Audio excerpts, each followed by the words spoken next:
नमस्कार, मैं हूं कोमल सिंह और आप देख रहे हैं पार्थ इंडिया न्यूज। आइए नजर डालते हैं इस वक्त की खास खबर पर। समाजवादी पार्टी के राष्ट्रीय अध्यक्ष अखिलेश यादव फतेहपुर पहुंचे। उन्होंने सबसे पहले हुसैनगंज विधानसभा के पूर्व विधायक मोहम्मद सफीर अहमद के आवास का दौरा किया। उनके आगमन की सूचना मिलते ही सुबह ही समर्थकों की भीड़ जुटनी शुरू हो गई थी। काफिला पहुंचते ही समर्थकों ने अखिलेश यादव जिंदाबाद के नारे लगाए। पूर्व विधायक सफीर अहमद ने गुलदस्ता भेंट कर उनका स्वागत किया। कुछ युवा समर्थकों ने उन्हें सावित्रीबाई फूले और महात्मा ज्योतिबा राव फूले के चित्र भी भेंट किए। फतेहपुर में एक प्रेस वार्ता के दौरान अखिलेश यादव ने उत्तर प्रदेश की कानून व्यवस्था और भ्रष्टाचार को लेकर भाजपा सरकार प्रति हमला बोला। उन्होंने केंद्र सरकार के बजट को किसान विरोधी बताया।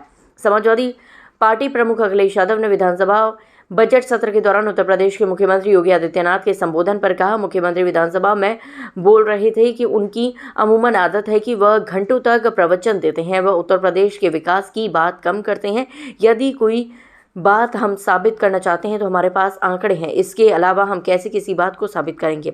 लेकिन हमारे मुख्यमंत्री एआई पर बात कर रहे हैं, वह भी तब जब प्रदेश में भाजपा के कार्यक्रम को लगभग 10 साल हो गए हैं। हम यूनिवर्सिटी बना रहे हैं, मेडिकल कॉलेज बना रहे हैं, हम इलाज करवा रहे हैं, इस पर बात नहीं हो रही है। मुख्यमंत्री कहते हैं कि हमारी सड़कों का हिसाब किताब देखिए, लेकिन एक नौजवान के साइकिल से गिरने से जान चली गई। नोएडा में भी एक नौजवान अपनी जान बचाने के लिए चिल्लाता रहा था और पुलिस इस कारण से पानी में नहीं गई क्योंकि पानी ठंडा था। यहाँ की सरकार उसकी जान नहीं बचा पाई। मुख्यमंत्री की भाषा सुनकर, उनका व्यवहार देखकर कोई निवेश यहाँ नहीं आने वाला है। अभी जब मैं आपके साथ मिला था और उसके बाद से अभी मैं आपके बीच पहुंचा हूं, मैंने जानकारी की मुख्यमंत्री जी विधानसभा में बोल रहे थे और उनकी अमूमन आदत है कि वो घंटों प्रवचन देते हैं। इसमें किसी को बुरा नहीं मानना चाहिए। यूपी के विकास की बात कम और कोई चीज अगर हम साबित करना चाहेंगे तो हमारे पास आंकड़े हैं। आंकड़े के अलावा तो कुछ हम साबित कैसे करेंगे? अब वो एआई पे बात कर रहे हैं। बताओ, अपने मुख्यमंत्री एआई पे बात कर रहे हैं और तब जब 10 साल हो गए हैं, हम यूनिवर्सिटी बना रहे हैं, हम मेडिकल कॉलेज बना रहे हैं, हम इलाज करा रहे हैं।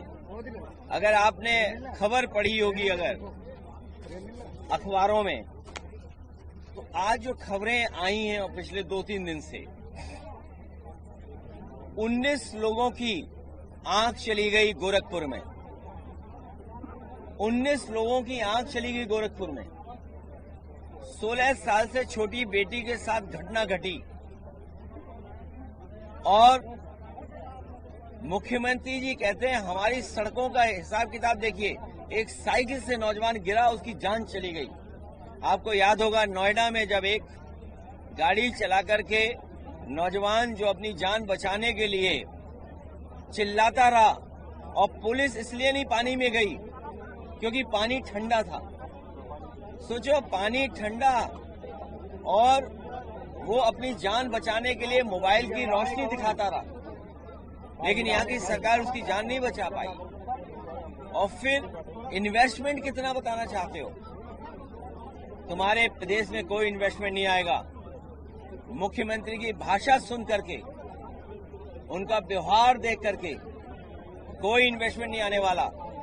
आपका बगल का जिला है, 2 जिले बगल के हैं आपके। बांदा, नोएडा का अपराधी बांदा से भाग गया। नोएडा का अपराधी बांदा से भाग गया और सुनने में आ रहा है कि कानपुर में कोई था, उसकी वजह से भाग गया। कानपुर तो अपनी तरह से बदनाम कर दिया गया, गाड़ी पलट गई, एक मां बेटी का बुलडोजर आके घर जला दिया। और मान लीजिए अगर इनकी हर बात मैं मान लूं तो यूपी में इन्वेस्टमेंट आना चाहिए था। एक अधिकारी को हाई कोर्ट ने छोड़ा और उस पर आरोप ये था कि उसने किसी उद्योगपति से कमीशन मांगा था। यही ईज ऑफ डूइंग बिजनेस है, यही ईज ऑफ डूइंग कमीशन है क्या? और हम और आप लोग अगर थोड़ी बहुत भी वकालत और कानून जानते होंगे तो ये जानते हैं कि रिश्वत लेना रिश्वत देना बराबर का कानून है। अगर हाई कोर्ट ने उस अधिकारी को निर्दोष साबित किया है तो इसका मतलब है उद्योगपति ने झूठ बोला है कि आपकी सरकार में अधिकारी कमीशन ले रहे हैं, तो अधिकारी के खिलाफ कार्रवाई क्यों नहीं की? लखनऊ हो, अयोध्या हो, गोरखपुर हो, बनारस हो, इतना जमीनों को लूटने का काम किसी ने नहीं किया। और अगर बीजेपी इतनी ईमानदार और राम भक्त है अगर, तो रजिस्ट्रियां दिखाए कि रजिस्ट्रियां किसने कराई हैं। लखनऊ में सबसे ज्यादा रजिस्ट्रियां किसकी हुई हैं? आपके इस फतेहपुर में सबसे ज्यादा रजिस्ट्रियां किसकी हुई हैं? अयोध्या में रजिस्ट्रियां किसकी हुई हैं? बनारस में किसकी हुई? और कोई सोच सकता है कि हमारी राजमाता अहिल्याबाई होलकर, जिन्होंने हमारे धर्म की रक्षा की और धर्म को अगली पीढ़ी विरासत में समझे जाने और मंदिरों का संरक्षण करना, संवर्धन करना, उन्होंने अपनी धन दौलत लगाई, मणिकंकणा घाट बनाया और तमाम मंदिरों का संरक्षण किया। इस सरकार के मुख्यमंत्री ने क्या किया बताओ? घाट तोड़ दिया। मणिकंकणा घाट जो पौराणिक था, जो राजमाता हमारी अहिल्याबाई देवी ने बनवाया था, उसको तोड़ दिया इन्होंने। और उनके गोदी में भगवान की मूर्ति, भोले बाबा उनके हाथों में, उसको तोड़ दिया इन्होंने। केवल वही नहीं तोड़ा, पूरे देश में किसी ने हिंदुओं के मंदिर नहीं तोड़े होंगे। इन बीजेपी के लोगों ने बनारस में 100 मंदिर तोड़े, 100 मंदिर। और मंदिर ही नहीं, नेपाल नरेश ने घंटा दिया था, वो घंटा चोरी हो गया। नेपाल नरेश का दिया हुआ घंटा जो हमारे मंदिरों को दिया था, वो घंटा चोरी हो गया। एक पौराणिक वृक्ष था, वट वृक्ष, उस प्रांगण में जहां पर मंदिर था, भोले बाबा थे, वो वट वृक्ष गिरा दिया, तोड़ दिया इन्होंने, उखाड़ फेंक दिया। और जब वट वृक्ष की आवाज उठी तो ये आनंद फानन में एक वृक्ष लगा दिया, वो वृक्ष भी सूख गया।